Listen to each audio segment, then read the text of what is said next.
some of the most profound predictions in theoretical physics, such as Einstein's gravitational waves or Higgs boson, have taken decades to prove with experiments. But every now and then, a prediction can become an established fact in an astonishingly short time. This is what happened with time crystals, and one strange state of matter that was theorized, disproved, revamped, and finally created in just 5 years, since it was first predicted in 2012. Crystals, such as diamond and quartz, are made of atoms arranged in a repeating pattern in space. In these new crystals, atoms also follow a repeating pattern, but in time. Because of this weird property, time crystals could one day find applications in revolutionary technologies such as quantum computing. The story of time crystals begins in 2012 with Nobel Prize winner Frank Wilczek from MIT. As a theoretical physicist and a mathematician, Wilczek made a crucial step in transferring a key property of regular crystals called symmetry breaking to create the idea of time crystals. To understand what symmetry breaking is, think of liquid water.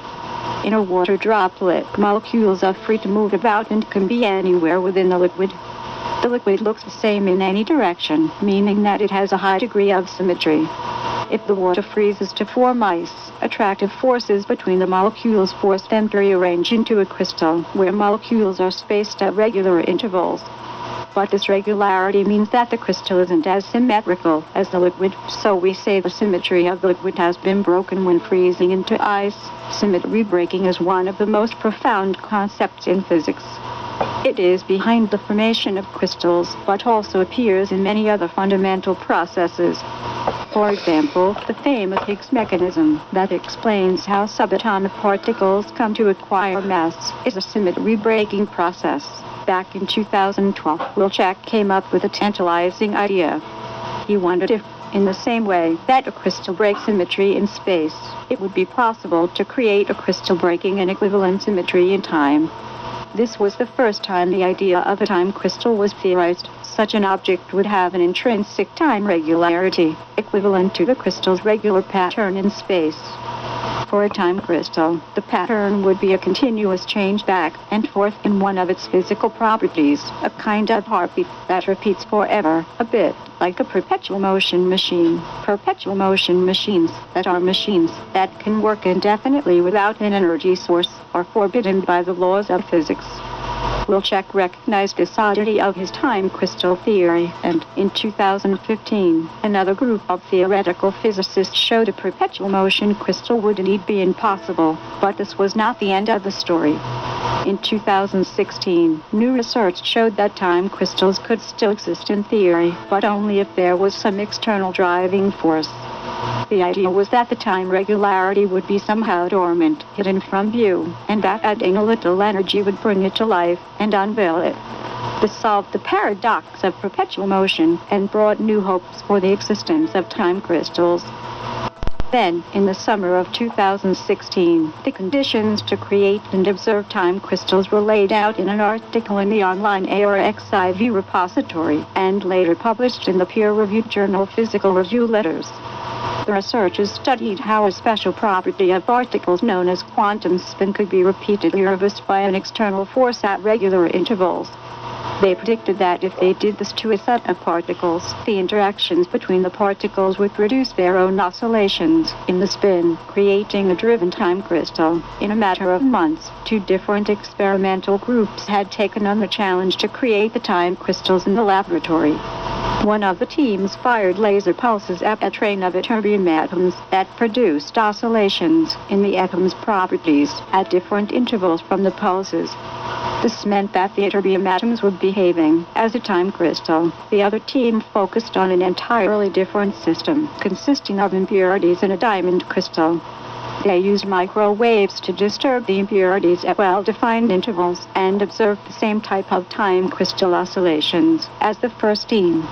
At last, time crystals had been created and Wilczek's main ideas proven true. The prediction, realization, and discovery of time crystals opens a new chapter in quantum mechanics, with questions about the properties of this newly found state of matter, and whether time crystals might occur in nature. The symmetry-breaking properties of ordinary crystals have led to the creation of phononic and photonic metamaterials, deliberately designed materials that selectively control acoustic vibrations and light, that can be used to boost the performance of prosthetics or to increase the efficiency of lasers and fiber optics. So the time symmetry-breaking properties of time crystals will likely find their way into equally novel fields, such as chronometamaterials for quantum computing, that uses the inherent properties of atoms to store and process data. The story of time crystals started with a beautiful idea by a theoretical physicist, and now has culminated its first chapter with conclusive experimental evidence. After a mere 5 years, far from coming to an end as scientists prove their big theories, it seems physics is more alive than ever.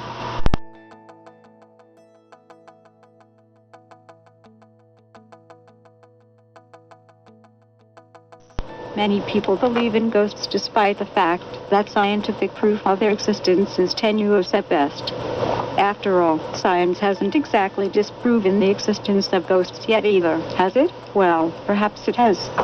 According to renowned theoretical physicist Brian Cox, science has essentially already built the ultimate ghost detector, the Large Hadron Collider, and it has failed to detect anything that could explain ghosts. As he points out on the Infinite Monkey Cage on BBC Radio, there's simply no more room left for ghosts in the standard model of particle physics. If we want some sort of pattern that carries information about our living cells to persist, then we must specify precisely what medium carries that pattern and how it interacts with the matter particles out of which our bodies are made, Cox pointed out. We must, in other words, invent an extension to the standard model of particle physics that has escaped detection at the Large Hadron Collider. That's almost inconceivable at the energy scales typical of the particle interactions in our bodies. The Large Hadron Collider LHC is the most complex experimental facility ever built, the largest single machine in the world. It's a particle collider that smashes particles together at incredible speeds to reveal any tinier particles that might emerge from the collisions.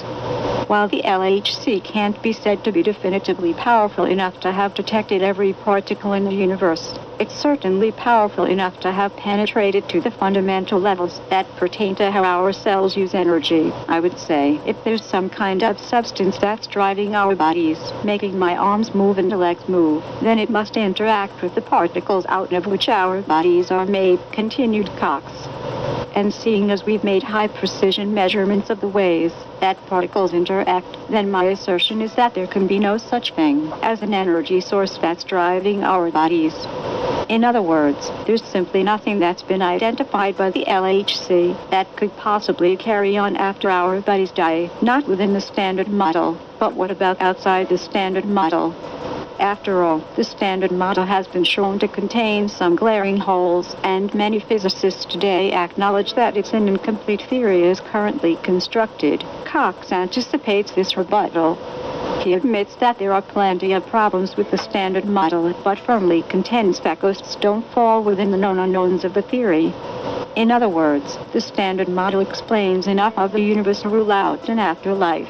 Cox's argument, if considered valid, might not be enough to convince those who believe in supernatural forces beyond what can be observed by science, but it at least backs such believers into their very own corner, and perhaps there's still room for ghosts in the minds of the rest of us too. After all, just because ghosts are in the stuff of physics doesn't mean they can't still haunt us.